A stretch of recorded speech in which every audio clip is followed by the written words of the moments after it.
সবার মহামান্য চতুর্দশ সঙ্গরাজ শাসনস্তম্ভ বিচিত্র ধর্মপতি পরমারাধ্য বড়ভান্তে প্রমুখ বিভিন্ন পুণ্যতীর্থ বুদ্ধ বিহার থেকে আগত মাননীয় মহান সঙ্গের মধ্যে গুরুত্তম আগত অনাগত মহান ভিক্ষু সঙ্গকে বন্দনা নিবেদন করছি।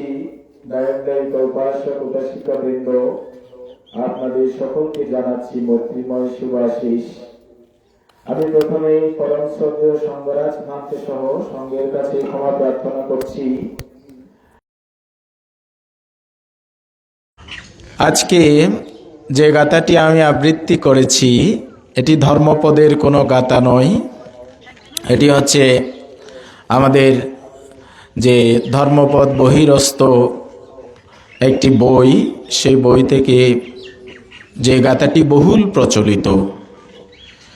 সেখানে বলা হচ্ছে, বুদ্ধ চিত্তে পাসাদে না ধম্ম সাঙ্গ সায়ু নারো কপ্পানি শত সহস্রানি সঙ্গাদি যে দুর্গতিং সুনাগাসতি।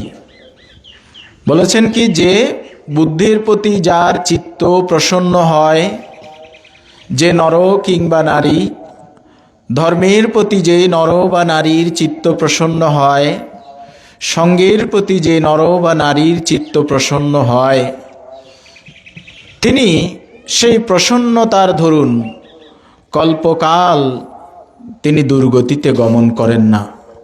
দুর্গতিং সুনাগাসতি। উপাসক উপাসিকা দায়ক দায়িকা বৃন্দ, একবার নাগসেন ভান্তেকে প্রশ্ন করেছিলেন রাজা মিলিন্দ, আচ্ছা ভান্তে নাগসেন, ভগবান বুদ্ধ তো সর্বজ্ঞ, ভগবান বুদ্ধ তো জানতেন দেবদত্ত সঙ্গভেদ করবেন, ভগবান বুদ্ধ তো জানতেন দেবদত্ত বুদ্ধপদে রক্তপাত করবেন, তথাপি বুদ্ধ ওনাকে কেন প্রব্রজ্যা উপসম্পদা দান করেছিলেন? ভান্তে, বুদ্ধ যদি সর্বজ্ঞ হন তাহলে বুদ্ধ তো আগে থেকেই জানতেন যে তিনি সঙ্গভেদ করবেন, তাহলে ওনাকে সঙ্গে প্রবেশ করে সঙ্গভেদ করার, সঙ্গে প্রবেশ করিয়ে সঙ্গভেদ করার সেই সুযোগটা কেন বুদ্ধ দান করলেন? তার উত্তর দিতে গিয়ে নাগসেন ভান্তে বলেছেন, হে রাজন, বুদ্ধ ভগবান দেবদত্তের প্রতি করুণাবশতই ওনাকে প্রব্রজ্যা উপসম্পদা দান করেছিলেন। বলে যে কেমন ভান্তে?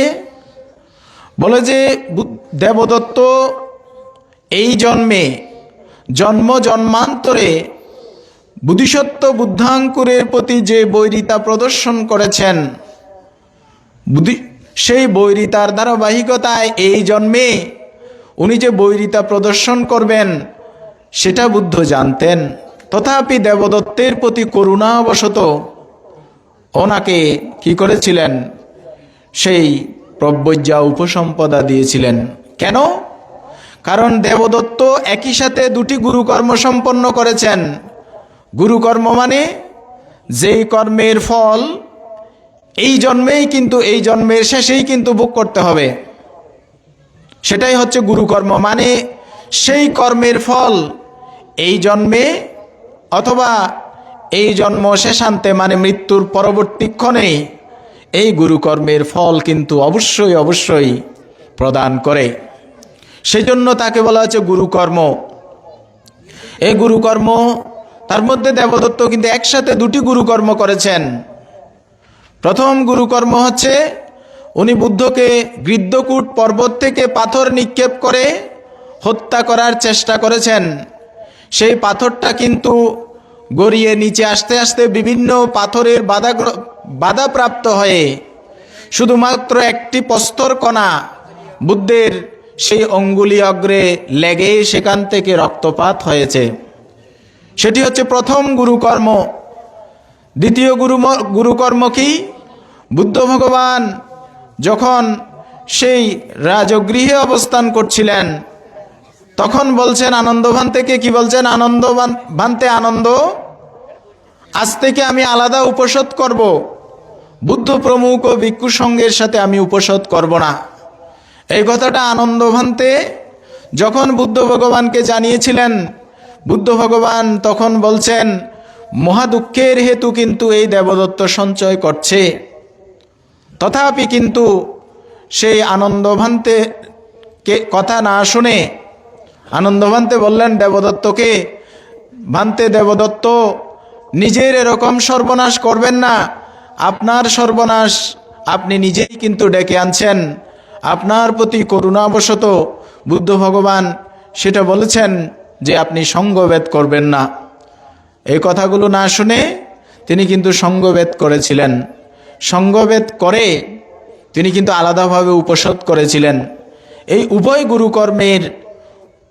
গুরুকর্মের ফলে উনি কিন্তু সেই জন্মেই অবিচি নরকে গমন করবেন। তো বুদ্ধ ভগবান যে ওনার প্রতি কেমন করুণাবশত ওনাকে কি করেছিলেন, যে ওনাকে প্রব্রজ্য উপসম্পদা দিয়েছিলেন। যদি চিবর ধারণ করা অবস্থায় না থাকতো, যদি উপসম্পদা প্রাপ্ত অবস্থায় না থাকতো, এই দেবদত্ত কিন্তু কল্প থেকে কল্পান্তর অসংখ্য কল্প কিন্তু ওনাকে এই গুরুকর্মের ফল ভোগ করতে হতো। যেহেতু উনি উপসম্পদা প্রাপ্ত ছিলেন এবং মৃত্যুর সময় যখন সেই সাবস্তির মূল গন্ধকুটিতে বুদ্ধ অবস্থানকালীন সময়ে যখন বুদ্ধকে দর্শন করার জন্য এসেছিলেন, বুদ্ধকে দর্শন করতে যাওয়ার আগেই সেই পুকুরে তিনি মুখ হাত ধোয়ার জন্য যখন নামলেন, মাটি স্পর্শ করার সাথে সাথে মাটি কিন্তু দ্বিধা বিভক্ত হয়ে তাকে নিচের দিকে টেনে নিয়ে যাচ্ছে। সে অবস্থায় সেই দেবদত্ত বুদ্ধের শরণ গ্রহণ করেছিলেন, বুদ্ধকে বন্দনা করেছিলেন। এইভাবে বন্দনা করেছিলেন যেই বন্দনা জগতের মধ্যে এখনো অনন্য স্থান অধিকার করে আছে। সেই বন্দনা নিবেদনের ফলে, শরণ গ্রহণ করার ফলে, প্রব্রজিত থাকার ফলে সেই দেবদত্ত কিন্তু কল্পকাল সেই নরকে অবস্থান করে একজন প্রত্যক্ষ বুদ্ধ হয়ে পরিনির্বাণ লাভ করার হেতু কিন্তু তার মধ্যে উৎপন্ন হয়েছিল। তো এই নাগসেন ভান্তে বলছেন, বুদ্ধ ভগবান যদি দেবদত্তের প্রতি এই করুণা প্রদর্শন না করতেন, তাহলে কিন্তু কল্প থেকে কল্পান্তর দেবদত্ত উদ্ধার প্রাপ্ত হতে পারতেন না। সেজন্য উপাসক উপাসিকা দায়ক দায়িকা বৃন্দ, যেই গাথাটি আমি আবৃত্তি করেছি, এখানে কিন্তু সেই আচার্য মহোদয় বলছেন, যিনি বুদ্ধের শরণ গ্রহণ করবেন, বুদ্ধের প্রতি প্রসন্ন হবেন, তিনি কল্প থেকে কল্পান্তর নরকে গমন করবেন না, দুর্গতিতে গমন করবেন না। তাহলে এই যে বুদ্ধের প্রতি প্রসন্নতা, কয় প্রকারের প্রসন্নতা রয়েছে? আমরা ত্রিপিটক শাস্ত্রে দেখতে পাই চারিভাবে সত্যগণ বুদ্ধের প্রতি প্রসন্ন হতে পারেন। প্রথম হচ্ছে রূপ ও প্রসন্নতা, দ্বিতীয় হচ্ছে কীর্তি প্রসন্নতা, তৃতীয় হচ্ছে রুক্ষতা প্রসন্নতা, চতুর্থ হচ্ছে ধর্ম প্রসন্নতা। রূপ ও প্রসন্নতা কি? বলা হচ্ছে জগতের মধ্যে যত প্রকার সত্যগণ ধর্মের প্রতি রমিত হয়েছিলেন, বৌদ্ধ ধর্মের শরণ গ্রহণ করেছিলেন, তার 3 ভাগের 2 ভাগ বুদ্ধের রূপ দেখেই কিন্তু বুদ্ধের ধর্মের প্রতি আকৃষ্ট হয়েছিলেন।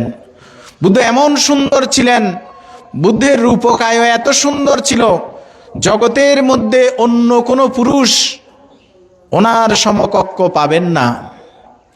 32 মহাপুরুষ মণ্ডিত সেই বুদ্ধের 32 মহাপুরুষ লক্ষণ সমন্বিত সেই দেহ, যেই দেহের এত সুন্দর, জগতের মধ্যে ওনার মতো কোনো পুরুষ অতীতেও উৎপন্ন হয়নি, শুধু বুদ্ধগণ ছাড়া, বর্তমানেও উৎপন্ন হচ্ছে না, ভবিষ্যতেও যে বুদ্ধ উৎপন্ন হবে সে বুদ্ধগণ ছাড়া ওনার মতো সুন্দর এমন পুরুষ কিন্তু জগতের মধ্যে আর দ্বিতীয়টি নেই। সেজন্য সপ্ততলায় দাঁড়িয়ে সেই রাহুল মাথা যখন রাহুল যখন 7 বছরের রাহুল মাতা যশোদারাকে জিজ্ঞেস করছেন, আমার বাবা কোনটা? তখন যশোদারা বলছেন, হাজার হাজার শ্রমণ যে মণ্ডিত হয়ে যিনি অগ্রে অগ্রে জ্যোতির চন্দ্রের মতো জ্যোতি বিকিরণ করে চলছেন, সেই সুপুরুষ তোমার পিতা। সেই পিতার বৈশিষ্ট্য বর্ণনা করতে গিয়ে উনি নরসিংহ গাথা ভাষণ করেছিলেন, যেখানে 9টি গাথায় বুদ্ধ ভগবানের মস্তক থেকে পাদ পর্যন্ত সেই বৈশিষ্ট্যসমূহ যশোদারা খুব সুন্দরভাবে নরসিংহ গাথার মধ্যে বুদ্ধ কেমন সুন্দর ছিলেন সেই বর্ণনা করেছেন। এরকম অসাধারণ সুন্দর পুরুষ ছিলেন বুদ্ধ ভগবান। সেই 32 মহাপুরুষ লক্ষণ সমন্বিত এই রূপকায়কে দর্শন করে বুদ্ধ ভগবানের প্রতি আকৃষ্ট হয়েছেন 3 ভাগের 2 ভাগ সেই মানুষ। সেজন্য আপনারা দেখবেন তার একটা উপমা ত্রিপিটকের মধ্যে আছে, ধর্মপদ তত্ত্বকথায়। বুদ্ধ ভগবান একদিন করুণা সমাপত্তি ধ্যানে বসেছিলেন, জগৎকে অবলোকন করছিলেন।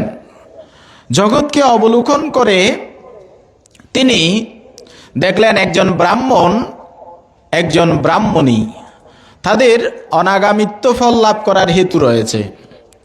তিনি কি করলেন, নির্দিষ্ট দিনে সেই ব্রাহ্মণ যেদিকে আসবেন সেখানে এক বৃক্ষতলে বসে রইলেন। বুদ্ধকে দেখে সেই ব্রাহ্মণ অত্যন্ত চমকিত হলেন। এই বনের মধ্যে এত সুন্দর সুপুরুষ, তিনি কেন সন্ন্যাস ধর্ম ধারণ করছেন? তিনি বুদ্ধ ভগবানের কাছে গেলেন, হে সন্ন্যাসী, আপনি এত সুন্দর, আপনার মতো পুরুষ আমি জগতের মধ্যে দেখিনি।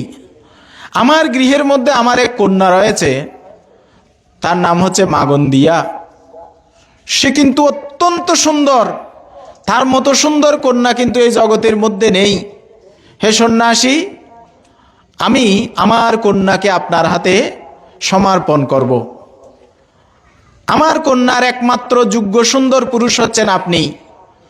বুদ্ধ ভগবান কোনো কিছু বললেন না, মৌনতা অবলম্বন করলেন।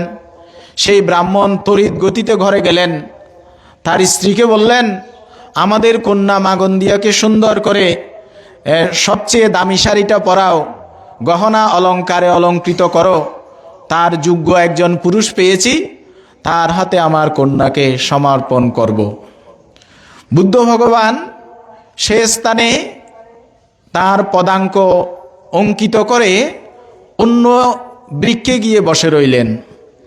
আপনারা জানেন বুদ্ধ ভগবানের একটি ধর্মতা রয়েছে, তিনি যদি ইচ্ছা পোষণ না করেন তাহলে ওনার পদাঙ্ক মানে পায়ের ছাপ কোথাও পড়বে না। কেন? কারণ এই পায়ের ছাপ যদি যে কোনো স্থানে যেখানে সেখানে পড়ে, এখানে মনুষ্যরা অন্যান্য প্রাণীরা এগুলোকে পদস্খলিত করে, এগুলোকে মারিয়ে যখন যাবে তাদের পাপ উৎপন্ন হবে। সেজন্য বুদ্ধ ভগবান যত গভীর কাদায় হাঁটুক না কেন, যত ধুলোবালিতে যে ওনার পদচারণা হোক না কেন, ওনার পায়ের চিহ্ন কিন্তু কোথাও পড়ে না। উনি যখনই ইচ্ছা করবেন তখনই ওনার ফুটপ্রিন্ট পদাঙ্ক কিন্তু পড়বে। যেখানে তিনি বসেছিলেন সেখানে ওনার পদাঙ্কটা রেখে উনি কিন্তু অন্য জায়গায় গিয়ে বসে রইলেন। ব্রাহ্মণ, তার সুন্দরী কন্যা এবং তার স্ত্রী 3 জনই কিন্তু সেখানে আসলেন। ব্রাহ্মণের স্ত্রী কিন্তু তিনি লক্ষণ বিশেষজ্ঞ ছিলেন। তিনি বুদ্ধ ভগবানের পদচিহ্ন দর্শন করার সাথে সাথে বললেন, ব্রাহ্মণ, আপনি কার কাছে কন্যা বিয়ে দিতে এনেছেন? ইনি তো নিষ্কাম। ওনার পদচিহ্ন দেখে আমি বুঝতে পারছি উনি কামের প্রতি অনাসক্ত, উনি সংসারে কখনো ফিরে যাবেন না। স্ত্রীকে ঝাটকি দিলেন, কে? ব্রাহ্মণ, তুমি আমার থেকে বেশি বুঝো? বলে যে আমার কন্যার সমকক্ষ এই একমাত্র পুরুষ আমি জীবনের মধ্যে দেখেছি, তাকে যদি আমার কন্যা সমাপন করতে না পারি তাহলে আমার কন্যার জীবন বৃথা। তখন বুদ্ধকে এদিক ওদিক খুঁজে নির্দিষ্ট বৃক্ষতলে দর্শন করলেন, দেখতে পেলেন গিয়ে বন্দনাদি করলেন। বন্দনাদি করে বললেন, সন্ন্যাসী, আপনার জন্য আমার এই কন্যা, এত সুন্দর, জগতের মধ্যে আর দ্বিতীয়টি নেই, আপনার হাতে সমাপন করার জন্য এসেছি। বুদ্ধ ভগবান তাকে 32 প্রকার অসুচি পদার্থ সম্পর্কে ওনাদেরকে দেশনা করতে লাগলেন এবং বললেন, হে ব্রাহ্মণ, জগতের মধ্যে এর চেয়েও যে সুন্দরতম রমণীকে আমি পরিত্যাগ করেছি বিষ্ঠার ন্যায়। আমি রাজ ক্ষমতার ঐশ্বর্যকে আমি পরিত্যাগ করেছি। পুনরায় হে ব্রাহ্মণ, আমাকে এই নারী দ্বারা আসক্ত করা অসম্ভব। উপদেশ দিতে দিতে দিতে দিতে এমনভাবে ওনাদের চিত্ত জগৎকে দানকতা, শিলকতা, স্বর্গকথা, মুখ্য কথা বলতে বলতে ওনাদের চিত্ত জগৎকে এমনভাবে অবিরমিত করলেন, সেই বসাতেই স্বামী স্ত্রী দুজনই অনাগামী ফলে প্রতিষ্ঠিত হয়েছিলেন। উপাসক উপাসিকা, দায়ক দায়িকা বৃন্দ দেখেন, সেই রমণী কিন্তু বুদ্ধ ভগবান যে তাকে গ্রহণ করেনি, রূপের অহংকার কিভাবে মানুষকে অন্ধ করে দেখেন।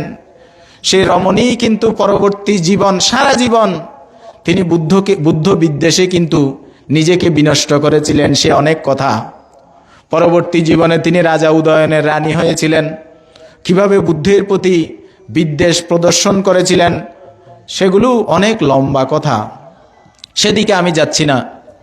দেখেন বুদ্ধ ভগবান কিরকম সুপুরুষ ছিলেন, ওনার 32 প্রকার মহাপুরুষ লক্ষণ সমন্বিত সেই সৌন্দর্যটা কিরকম ছিলেন, তার উপমা কিন্তু আপনি এই যে উপাখ্যান, সেটাতেই বোঝা যায়। তাহলে বুদ্ধ ভগবান তিনি কি জানতেন না সে কন্যাকে বিয়ে দেওয়ার জন্য সেই ব্রাহ্মণ ওনার কাছে আসবেন? তিনি জানতেন। সে কন্যার তিনি জানতেন বলেই তিনি জানতেন এই ব্রাহ্মণীর ব্রহ্মলোকে যাওয়ার হেতু রয়েছে, সেই ব্রহ্মলোকে যাওয়ার যে সেই অনাগামী হওয়ার হেতু রয়েছে, সেজন্যই কিন্তু তিনি এই ওনাদেরকে, মাতা পিতাকে উদ্ধার করার জন্যই কিন্তু সেখানে এসেছিলেন। এমন করুণার আধার বুদ্ধ ভগবান। তাহলে আমরা কি বললাম? এই যে রূপের প্রতি প্রসন্ন, বুদ্ধের যে জগতের মধ্যে যত মানুষ বুদ্ধের ধর্ম গ্রহণ করেছিলেন, অধিকাংশ প্রথমে বুদ্ধের রূপ দেখে আকৃষ্ট হয়েছিলেন। সেই জন্য সেটাকে বলা হচ্ছে কি? রূপ ও প্রসন্নতা। তারপর বলা হচ্ছে কীর্তি প্রসন্নতা। কীর্তি কিরকম? আপনি দীর্ঘ নিকায়, মধ্যম নিকায়, সংযুক্ত নিকায়, এই ত্রিপিটকের খণ্ডগুলো যদি দেখেন, দেখতে পাবেন কি? দেখতে পাবেন যে অধিকাংশ সূত্রের মধ্যে যে ব্যাখ্যা রয়েছে এরকম যে বুদ্ধ ভগবানের নবগুণ, এই 9টি গুণ, যে 9টি গুণের কীর্তি সেই সময়ে গৃহী, সেই সময়ের ভিক্ষু, সেই সময়ে উপাসক, সেই সময়ে উপাসিকা সকলকে কিন্তু বিমোহিত করত। বুদ্ধ ভগবান যে জগতের মধ্যে অরহৎ সম্যক সম্বুদ্ধ হয়েছেন, বুদ্ধ ভগবান যে জগৎকে অবলোকন করে জগতের প্রতি সম্যক সম্বুদ্ধ হয়ে তিনি অরিকে দমন করেছেন, অরহৎ হয়েছেন, তার এই কীর্তি সত্যগণকে কি করত? সত্যগণকে যে খুবই আকৃষ্ট করত। যে সমস্ত সত্যগণ বুদ্ধের ধর্মের প্রতি ধাবিত হতো, তাদের পূর্বেই কিন্তু জানা থাকতো ইনি ভগবান, ইনি অরহৎ, ইনি সম্যক সম্বুদ্ধ, ইনি জগতের মধ্যে ত্রাণকারী হিসেবে উনি বিভূষিত হয়েছেন। যেমন বাষট্য সূত্র, ভারদ্বাজ সূত্র, এই সূত্রগুলো যদি আপনি দেখেন, দেখতে পাবেন বুদ্ধ ভগবানের কীর্তি শুনেই কিন্তু সে সমস্ত ব্রাহ্মণ গৃহপতিরা অগ্রেই কিন্তু বুদ্ধের প্রতি প্রসন্ন হয়েছেন। সেই সনদন্ত ব্রাহ্মণের কথা আপনারা দেখবেন মধ্যম নিকায়ে এই সূত্রগুলো। তাহলে বুদ্ধের যে কীর্তি, এই কীর্তি শুনেও কিন্তু অনেক সত্যগণ প্রসন্ন হয়েছিলেন। সেটাকে বলা হচ্ছে কীর্তি প্রসন্নতা। রুক্ষতা প্রসন্নতা কি? বুদ্ধ ভগবান যে 6 বৎসর কঠোর সাধনা করেছেন, যে বুদ্ধিমূলে একেবারেই বিভিন্ন জনের কাছে গিয়ে বিভিন্ন পন্থা অবলোকন করে বুদ্ধ ভগবান যে কঠোর থেকে কঠোরতর, ঘৃণ্য থেকে ঘৃণ্যতর সাধনা করেছেন, এ সমস্ত কথা শ্রবণ করে অনেক সত্যগণ বুদ্ধ ভগবানের ধর্মের প্রতি প্রসন্ন হয়েছিলেন। মধ্যম নিকায়ে বুধিরাজ কুমার সূত্র নামে একটি সূত্র আছে। এই বুধিরাজ কুমার সূত্রের মধ্যে দেখবেন বুধিরাজ কুমার ছিল রুক্ষতা প্রসন্ন যে বুদ্ধের ভক্ত। সেই বুধিরাজ কুমারকে বলছেন, হে বুধিরাজ কুমার, জগৎ সংসারের মধ্যে আমি যখন রাজগৃহ ছেড়ে বিমুক্তির অনুসন্ধানে গিয়েছি, প্রথম আমি যখন রাজগৃহ নগরে যখন আমি দ্বারে দ্বারে পিণ্ড গ্রহণ করছি, পিণ্ড গ্রহণ করে সেগুলো খাওয়ার জন্য আমি যখন মুখে দিয়েছি, আমার বমন চলে এসেছে, বমি চলে এসেছে। কারণ এত সাধারণ চাউলের ভাত তো রাজপুত্ররা খাবে না। রাজভোগ হচ্ছে সাধারণ মানুষের চেয়ে অনেকাংশে ঊর্ধ্বে। বলছেন, হে বুধিরাজ কুমার, আমি যখন প্রথম এই সাধারণ গৃহ থেকে ভিক্ষান্ন সংগ্রহ করে আমি যখন আমার মুখে দিয়েছি, সাথে সাথে আমার বমন চলে এসেছে, বমি চলে এসেছে। পরক্ষণে আমি নিজেকে বললাম, হে সিদ্ধার্থ, তুমি তো আর রাজকুমার নেই, তুমি রাজগৃহ পরিত্যাগ করে তুমি আজকে সন্ন্যাসী হয়েছ, তুমি স্বেচ্ছায় এই জীবন গ্রহণ করেছ, তোমাকে এই পিণ্ড দিয়েই জীবন অতিপাত করতে হবে। এইভাবে আমি ভিক্ষান্ন সংগ্রহ করতাম, জীবন অতিবাহিত করতাম। হে বুধিরাজ কুমার, আমি রামপুত্র রুদ্রক, ঋষি আর কালাম, এই মহাঋষিদের কাছে গিয়ে না সংজ্ঞায়তন, নৌব সংজ্ঞায়তন, আকাশ অনন্ত আয়তন, বিজ্ঞান অনন্ত আয়তন, এগুলো যখন আমি স্বয়ং দৃষ্ট হয়েছি, আমি নিজে যখন দেখেছি, দেখার পরে আমার মনে হয়েছে এখানে তো বিমুক্তি নেই, বিমুক্তির জন্য আরও উচ্চতর সাধনা করতে হবে। আমি ওনাদের কাছে গিয়ে বললাম, আপনাদের ধর্মে কি আর কোনো তথ্য আছে যেগুলো আমি জানি না?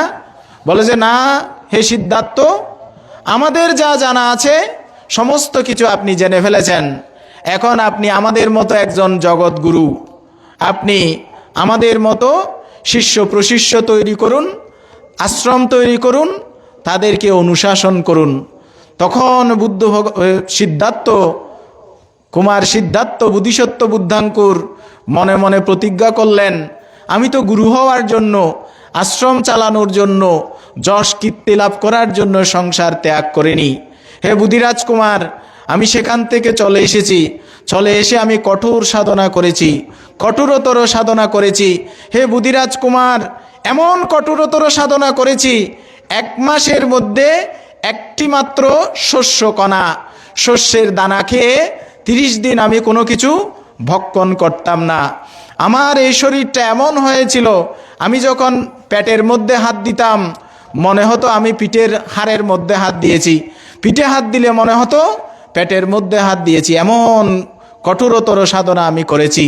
হে বুধিরাজ কুমার, আমি এই জগতের মধ্যে ঘৃণ্য থেকে ঘৃণ্যতর সাধনা করেছি, তথাপি আমি মুক্তি পাইনি। হে বুধিরাজ কুমার, আমি সাধনা করতে করতে এমন হয়েছে যে আমি যখন মল ত্যাগ করার জন্য কোথাও যেতাম, অজ্ঞান হয়ে পড়ে যেতাম। দেবতারা আমার পিতা শুদ্ধোধনকে গিয়ে কয়েকবার কি করেছেন, সংবাদ দিয়েছেন আপনার পুত্র মৃত্যুবরণ করেছে। বলেছে এমন কঠোরতর সাধনা আমি করেছি, তথাপি আমি মুক্তি পাইনি। হে বুধিরাজ কুমার, যেদিন যে বুদ্ধ পূর্ণিমা, বৈশাখী পূর্ণিমা, সেদিন আমি এই সুজাতার পায়ে স্বর্ণ গ্রহণ করে আমি সংকল্প করেছিলাম, এই আসনটা আমার, এই বুদ্ধিবৃক্ষ মূলে সেই বজ্রাসনটা দেখে আমার চিত্ত খুব উৎফুল্ল হয়েছিল, এই আসনটাই আমার উপযুক্ত আসন। তখন একজন বালক, সে গরুর জন্য খড় কেটে নিয়ে যাচ্ছে, তাকে বললাম আমাকে কিছু খড় প্রদান করো। সেই কিন্তু কিছু খড় প্রদান করেছিল, সেগুলো দিয়ে আমি আমার আসন রচনা করেছি এবং সেই আসনেই আমি কিন্তু সর্বজ্ঞতা লাভ করেছি, যে বুদ্ধ হয়েছি এবং জগতের মধ্যে আমার আর পুনর্জন্ম নেই। উপাসক উপাসিকা দায়ক দায়িকা বৃন্দ, জগতের মধ্যে ধর্ম আবিষ্কার করার জন্য, ধর্ম প্রচার করার জন্য, ধর্মকে সত্যগণের সকলের হিতসুখ মঙ্গল কামনার জন্য, সকলের বিমুক্তি সাধনের জন্য এমন কষ্ট করেছেন একজন রাজার সন্তান পৃথিবীর ইতিহাসে আপনি আর পাবেন না। সেজন্য তিনি অনন্য, সেজন্য তিনি অসাধারণ, সেজন্য তিনি এই জগতের মধ্যে বুদ্ধরূপে 2500 বছর ধরে কথিত রয়েছে। আজকে পর্যন্ত যারা যে গুণপ্রিয়াসী, যারা জগতের মধ্যে মহাপুরুষদের গুণকে দর্শন করে অবিরমিত হয়, তারা কিন্তু বুদ্ধের প্রতি প্রসন্ন হয়, তারা কিন্তু বুদ্ধের প্রতি, বুদ্ধ ধর্মের প্রতি আকৃষ্ট হয়। গত কয়েকদিন পূর্বে আমি একজন মনোবিজ্ঞানীকে এরকম বিদায় দিয়েছি। শুধু রাজশাহী থেকে তিনি শুধু এসেছেন বৌদ্ধ ধর্ম, ধর্ম দর্শন এবং বৌদ্ধিক জীবনধারা জানার জন্য।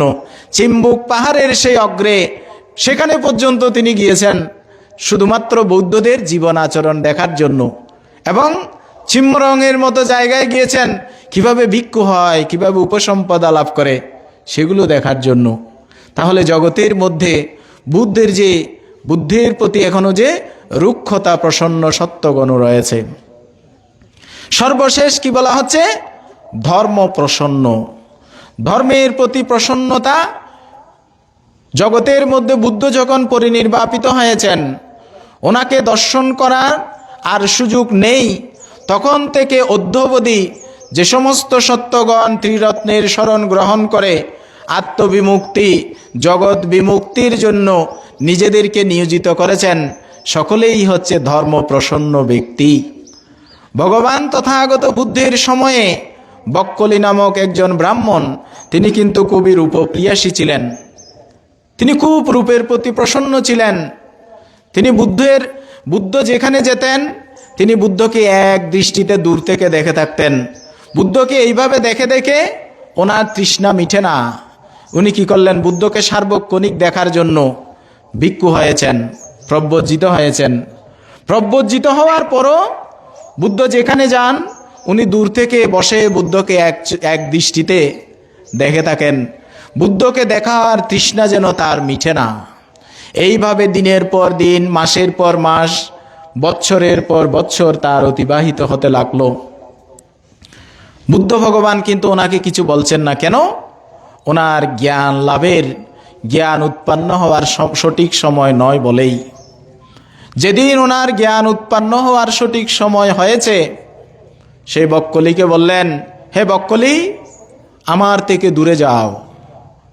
তুমি বৎসর বৎসর, মাসের পর মাস, বৎসরের পর বৎসর আমাকে দেখে দেখে অবস্থান করে তোমার আত্মহিতও হয়নি, আত্মকল্যাণও হয়নি, আমার কোনো হিতও হয়নি, জগতের কোনো কল্যাণও হয়নি। হে বক্কলি, যিনি আমার ধর্মকে দেখেন তিনি আমাকে দেখেন। আমার ধর্মকে না দেখে যদি আমার চিবরের অগ্রখোনা ধারণ করে করে তিনি যদি যে আমার পেছনে পেছনে সারা জগৎ ভ্রমণ করেন, তথাপি ওনার তৎপ্রকৃত সম্যক সম্বুদ্ধ দর্শন হবে না যদি তিনি আমার ধর্মকে দর্শন না করেন। হে বক্কলি, তথাগতের সম্যক দর্শন হবে যিনি তথাগতের থেকে 1000 মাইল দূরে অবস্থান করেও ওনার ধর্ম বিনয়কে যদি আচরণ করেন। সেই কথাটা শ্রবণ করে বক্কলি কিন্তু খুব হতাশ হয়েছিলেন। যে বুদ্ধকে দেখার জন্য, যার রূপ দেখার জন্য আমি সংসার ছেড়ে আসতে বাধ্য হয়েছি, যার রূপ দেখার জন্য এত বছর ধরে আমি ভিক্ষু শ্রমণ হয়ে প্রব্রজ্যা উপসম্পদা লাভ করে জীবন অতিবাহিত করছি, সেই তিনিই কি আজকে আমাকে দূরে তাড়িয়ে দিলেন? আমার এই জীবন তো আর রাখার দরকার নাই। তিনি কি করলেন? এক পাহাড়ের উপর উঠলেন। পাহাড়ের উপর উঠে সেখান থেকে তিনি আত্মহত্যা করবেন এই সংকল্প করে তিনি কি করলেন? পাহাড়ের উপর উঠলেন। বুদ্ধ ভগবান নির্দিষ্ট সময় জেনে আকাশ মার্গে নিজের ঋদ্ধি প্রভাবে নিজের কায় প্রতিষ্ঠা করলেন এবং সেখান থেকে উপদেশ দিলেন, হে বক্কলি, আমার ধর্মনগরে এসো। আমার ধর্মনগরে যিনি আসেন তিনি দুঃখ বিমুক্ত হন। এই গাথা শ্রবণ করে সেই বক্কলি কিন্তু সর্বদুঃখ বিমুক্ত হয়েছিলেন। উপাসক উপাসিকা দায়ক দায়িকা বৃন্দ, তাহলে আমরা তো বুদ্ধকে দেখছি না কেউ, কিন্তু আমরা কাকে দেখছি? বুদ্ধের ধর্মকে দেখছি। এই যে বুদ্ধের ধর্মকে দেখার প্রকৃত দর্শনের যে রাস্তা, সেটা কি ত্রিপিটক নাকি? ত্রিপিটক নয়। তাহলে এই যে ত্রিপিটকের মধ্যে যে অক্ষরগুলো লেখা রয়েছে, সেগুলোকে পঠন পাঠনের মাধ্যমে সেগুলোকে আহরণ করে আমার চিত্ত জগতে যদি সেগুলোর অবস্থান তৈরি করা যায়, বাসস্থান তৈরি করা যায়, তাহলেই কিন্তু আমি সেগুলোর অনুশীলন যদি আমার কায়দার বাক্যদার মনদারে নিয়ে আসা যায়, তাহলে আমরা সকলেই হব ধর্ম প্রসন্ন। এই ধর্মের প্রতি প্রসন্নতা ইহজন্মে জন্ম জন্মান্তরে আমাদেরকে সুগতিতে নিয়ে যাবে, এতে কোনো সন্দেহের অবকাশ নেই। তো আজকে আপনারা বছর অনেক বছর, আমার মনে আছে গত 2-3 বছর পূর্বে আমাদের শ্রদ্ধেয় সঙ্গরাজ ভান্তে বলেছিলেন, এখানে প্রত্যেক বছর ধারাবাহিকভাবে মা এবং বাবার জন্য যারা পুণ্যকর্ম করে, একেবারে নির্ধারিত পুণ্যকর্ম করে, তাদের মধ্যে এই আনন্দ দারগার পরিবার একটি। তাহলে এই পরিবারে ধারাবাহিকভাবে আপনারা সেই পুণ্যকর্ম সম্পাদনের মাধ্যমে কি করছেন? দুর্লভ কর্ম সম্পাদন করছেন। কিসে দুর্লভ কর্ম? কৃতজ্ঞতার প্রত্যুপকার স্বীকার। এই কৃতজ্ঞতার প্রত্যুপকার স্বীকার করার জন্য আজকে আপনারা সঙ্গদানের মাধ্যমে ভিক্ষু সঙ্গের ভোগ সামগ্রী যেমন দান করছেন, অষ্ট পরিষ্কার দানের মাধ্যমে এই যে ভিক্ষুদের জীবন শাসনে যে প্রবেশ করার, যেমন কোনো কুলপুত্র যদি উপসম্পদা লাভ করতে চায়, তাকে কিন্তু প্রশ্ন করা হয়, আপনার কি অষ্টপরিষ্কার পরিপূর্ণ আছে? অষ্টপরিষ্কার পরিপূর্ণ না থাকলে কিন্তু তিনি উপসম্পদা লাভ করার যোগ্য বলে বিবেচিত হন না। তাহলে এই যে ভিক্ষু সঙ্গ, উপসম্পদা লাভ করার প্রবেশদ্বার রূপ সেই অষ্ট উপকরণ, অষ্ট পরিষ্কার, সেটা আপনি দান করছেন। এর দ্বারা 2টি ফল লাভ করা যায়, একটি হচ্ছে ভোগ সম্পদ, আরেকটি হচ্ছে পারমার্থিক সম্পদ। যেমন আপনারা জানেন ত্রিপিটকে 8 প্রকার উপসম্পদার কথা রয়েছে। প্রথম উপসম্পদা হচ্ছে, 1 প্রকার উপসম্পদা হচ্ছে এহি ভিক্ষু উপসম্পদা। এহি ভিক্ষু উপসম্পদা কারা লাভ করেন?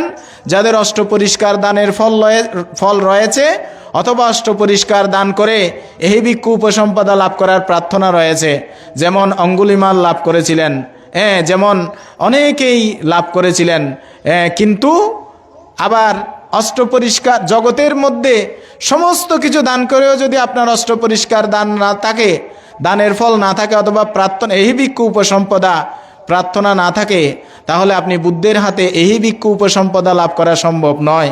যেমন আমাদের রাহুল স্থবিরের কথা আপনারা জানেন, শিবলী মহাস্তবীরের কথা আপনারা জানেন, ওনারা কিন্তু এহি ভিক্ষু উপসম্পদা লাভ করতে সক্ষম হননি।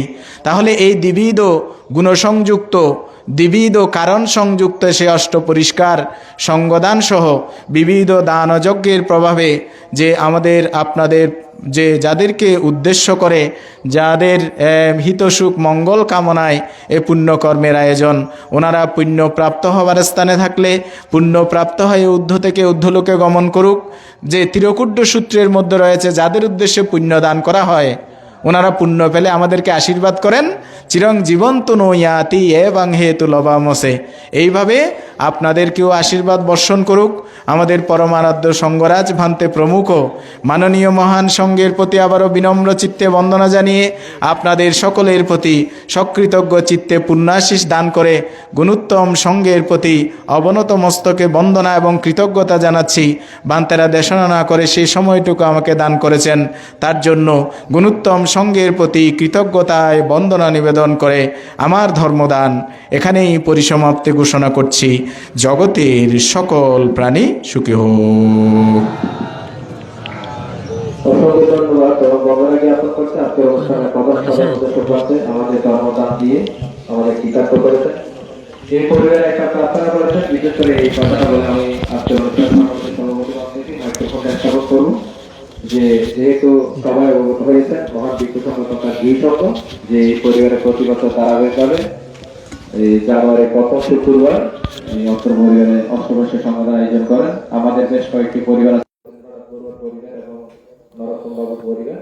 তো তারা পুনরায় বলেছেন, বিশেষ করে আমাদের পাহাড়তলি গ্রামে যারা অবস্থান করেন মহান ভিক্ষু সংঘ, তাদেরকে বলে রাখার জন্য যে প্রতি বছর জানুয়ারি প্রথম শুক্রবার যে এই পরিবারে অষ্টবর্ষের সমাধান করা হবে, সে কথাটা ওনাদের পরিবার থেকে প্রার্থনা করেছেন। আমিও ওনাদের সেই পরিবারের প্রার্থনাটা আজকে মহান ভিক্ষু সংঘের পাদ সত্য বন্দনা জ্ঞাপন করে আমার কথাটা উপস্থাপন করেছি। এখন আজকে অনুষ্ঠানের ধর্মদাসনা আশীর্বাদ পূর্ণদান এবং উৎসর্গকে সম্পাদন করার জন্য বিনীতভাবে প্রার্থনা করছি আজকের অনুষ্ঠানের সাধারণত সভাপতি সরস্বতী দুর্গা থেকে।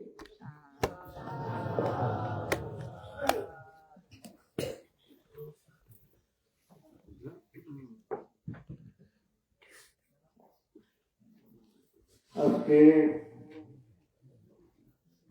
যাদের উদ্দেশ্যে এই সংগঠনের ব্যবস্থাপনা করা হয়, তার সাথে সাথে মেয়াদেরও সম্মেলন করা হয়, এই সম্পর্কে আমাদের নন্দশ্রী অনেক পর্যায়ের উদাহরণ দিয়ে অনেক কথা ধর্মকথা আমাদেরকে বলেছেন। আশা করি আপনারা ধর্ম শ্রবণ করে সকলে ধার্মিক হন। ধার্মিক হতে হলে, ধর্ম পরায়ণ হতে হলে, ধর্ম জানতে হলে, ধর্মদার হতে হলে, তাহলে কি করা দরকার? শুনতে হবে, ধারণ করতে হবে, আচরণ করতে হবে। তিন পর্যায়ে ব্যবস্থাপনা না থাকলে তারা ধার্মিক হতে পারে না। এই কথা মুখের কথা নয়, এই কথা আন্তর্য হতা নয়, এই হতা বানাইয়া হতা নয়, এই হতা কথার হতা নয়। এর জন্য কি হল, যেভাবে ও ধর্মধারণা দিয়ে নাম করতে এই দেবদত্ত হইতে আরম্ভ করে না লাস্ট পর্যন্ত কিভাবে মানুষের শ্লোক পর্যন্ত ধর্ম দুই প্রকারের ধর্ম আছে। উপনিষদে কুশল ধর্ম আর পরিচিত অকুশল ধর্ম। এইবারে সাধারণ মানে বাংলা ভাষা হবে কি, উপনিষদের ভাব ধর্ম আর বৈষয়িক কৃষ্ণ ধর্ম। আর এটার মধ্যে সর্বধর্ম বৈষয়িক কুশল ধর্ম। এবারে বাংলা ভাষার অর্থ হচ্ছে গীতে কৃষ্ণ ধর্ম, বুঝলেন না? এবং কুশল হচ্ছে বুদ্ধের ভাষায় কুশল ধর্ম। বুদ্ধ জিজ্ঞাসা করতেন, রাজন কুশলে আসন তো? আমরা হতে কি বাবা আসন তো? বললি কুশল কি হবে? কুশল বলতে গেলে অনাচিত্য শান্ত আছে তো, অনাচিত্য অনর বসে আছে তো, অনর মন অনর কাছে আছে তো, এই বইতে তো কুশল। এনে ওই যে স্বাভাবিক সামাজিক হয়ে যায়, এই কুশল। আমরা সামাজিক যাত্রায় আছি, সামাজিক কথা বলতে অবামানটা কেমন আছেন, ওবা ভালো, আমার হচ্ছে কেমন আছো, কেমন তৈরি বইতে তো শারীরিক কথা। এখন শারীরিক সন্তানালয়, মানসিক সন্তানালয় কুশল ধর্ম করা দরকার, ধর্ম করা দরকার।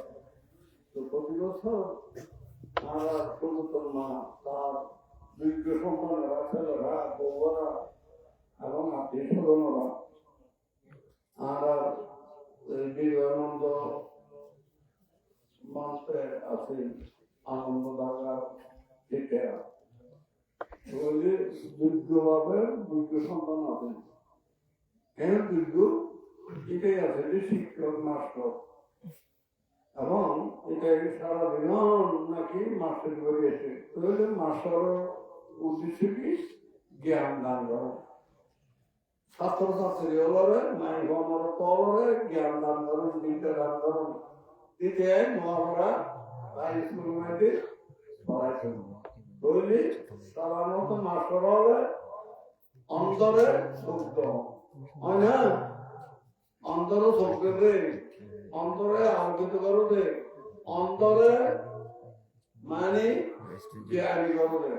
মাস্টার হলো দায়িত্ব, মাস্টার হলো অতর্য। যদিও মানে পরিশ্রম করে, তারা অনেক পরিশ্রম করে। কি ছাত্র গুণ আর মনে ছাত্র গুণ ভালো ভালো ভালো ভালোভাবে দান করো, বেশি ফার্স্ট আর কিছু ফার্স্ট করো এবং ক্লাস হোক। মাস্টার হলো চিন্তা ভাবনা করে কেন করি এই ফল উঠিব, কেন করে ফল মানে এই যে শিক্ষা বলতো। তাহলে এটা না তোমার হচ্ছে শিক্ষা। শিক্ষা কুশিক্ষাকে ধ্বংস করে, শিক্ষা অন্ধকারকে ধ্বংস করে, শিক্ষা মূর্খকে সর্বনাশ করে। জানেন আজ এই পরিবার মাঝে 34 বছর না 38 বছর আমরা সেক্রেটারি এখন একজন বড় ভাই সমাধান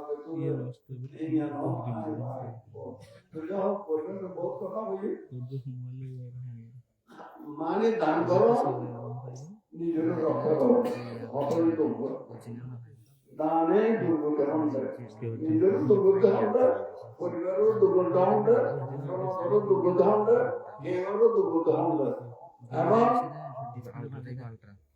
গ্রামেরও দুর্গত হবে। ওই মানুষের দুর্গতি না করে যায় দান করলে মানুষ প্রত্যেকের সুখ শান্তি এবং নাম দিয়ে আমরা করি আস্তে আস্তে আস্তে আস্তে আস্তে অনেক দুর্বলতা লাভ করলে অনেক বুদ্ধিজ্ঞান লাভ করবেন। যে হঠাৎ মানুষের বুদ্ধিজ্ঞান লাভ হবে, বুদ্ধি মানে কি? বুদ্ধি মানে জ্ঞান, বুদ্ধি মানে জ্ঞান। তো এই বুদ্ধি বললে রক্ষণ মানে কি বল না? বলে বুদ্ধ শব্দের অর্থ ব্যবহার করলে আর বললে অর্থ বুদ্ধের শব্দের অপরাধের ব ন বুদ্ধ ব বুদ্ধি ব না বড়ুয়াদের তো হবে, বড়ুয়া শব্দের আপত্তি করলে ব আসবে না ব বলে আমরা নিকৃষ্ট না, আমরা বড়ুয়া নিকৃষ্ট না, নিকৃষ্ট জাতি না, আমরা উৎকৃষ্ট জাতি। কিন্তু আমরা কাছে মাঝে মাঝে করবি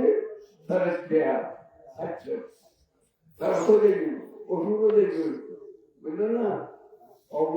অবুদ্ধির কারণে, অবুদ্ধির কারণে, বেহসের কারণে, প্রশ্নের কারণে, বুঝলেন না? তাহলে বুদ্ধ বুদ্ধি বৌদ্ধ বৌদ্ধ একবারে এক সুন্দর করে বয় দেয়া সারিনাতে ব্যবহারিত হয়ে যার ফল নাই। আর এন জাতি এন নারী ধর্মের লাভ হবে, বুঝলো না? এই ধর্ম মানুষের সুখে শান্তি দিয়ে বুঝলেন প্রত্যেকের সুখ শান্তি করুন এবং আমরা সুপাশিকা করবো তার সন্তানরা এবং আমরা যারা এই পরিবারের কথা দুটো ভিক্ষু আছে এই পরিবারের মাঝে দুটো ভিক্ষু এটারা আমি সমাধান করে আজকে পারিবারিকভাবে আনন্দ করলে সমাধান করো এবং তার ধার উল্লেখ করতে তুই মেশরে অনারাতে নিবন্ধন করতে এসে পার্থ ভাবনা দর্শনাকে এত পুণ্য অন্নদান দ্বারাই এত পুণ্য লাভ নেই। আমরা পাওয়া দেন টিকিট দেন সমাধান করুন মেশরে ভাবন আগে হবেন কতদিন পুণ্য সর্বশ্রেষ্ঠ পুণ্য হিসেবে এও আনন্দেতি সু আয়ুন্দেতি যারা অনুদান করে তারা আয়ু দান করে, তারা ধন দান করে, তারা সুখ দান করে, তারা সুখ বল দান করে। এই চারি সম্পদ অধিকারী মানুষের লাভ করে। সুতরাং চারি সম্পদ অধিকার লাভ করে সকলে সুখ হন, শান্তিতে বাস করুন, পরলোকগত জ্ঞাতিরা সুখ থাকুক, সুখেও এই প্রত্যাশাকে সারবাদে চিন্তা মহাবাসা বলুন সকলে।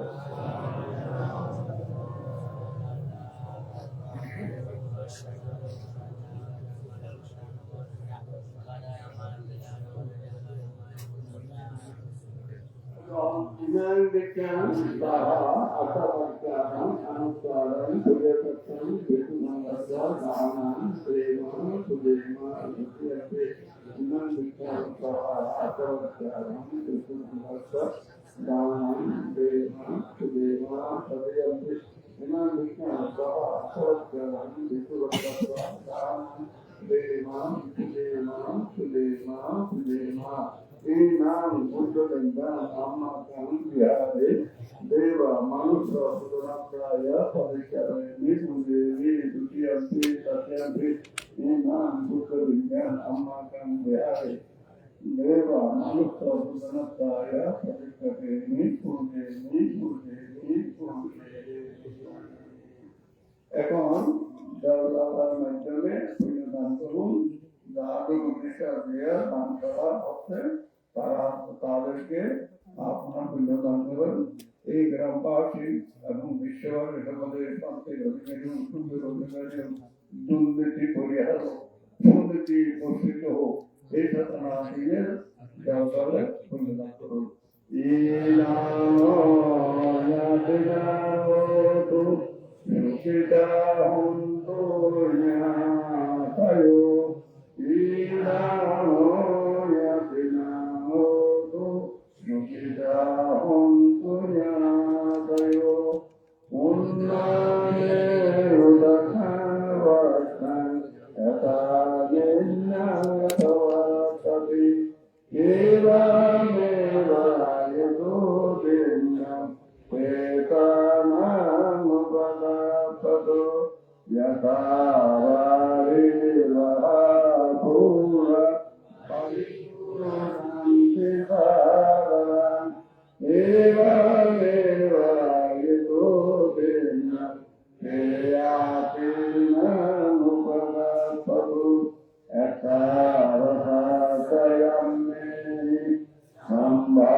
Está finito.